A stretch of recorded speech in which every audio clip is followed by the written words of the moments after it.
vähän voita sinne. Ainakin tohon puolille sitten. Vettä. Vettä. Veikka, mä laisin sun videon taas. Ai tolle. Kato. Mä laisin suoraan YouTubesta sun videon. Mä näytän äsken mun videon, mitä ollaan vanhaa. Tonne, noin.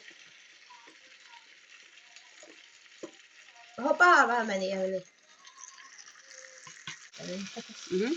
Nyt kun ollaan lisätty kanat, niin nyt vähän silleen pilkotaan niitä ja katsotaan samalla, että onko ne raakoja vielä.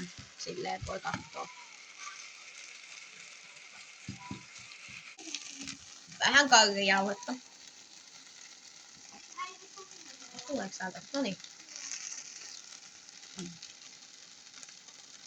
Lisää vähän kastista. Ja! Häh? Niin, kato, nyt siinä on. Ja kerma. Tässä on se kekki. On hyvä. Toi on mun lemppari. Mä menin sijainnaksi. Noniin. Ja makaronit.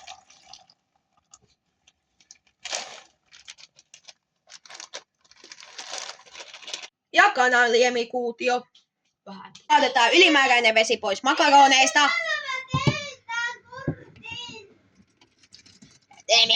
Nyt yhdistetään kana ja makaroni ja lämmitetään hetki liedellä.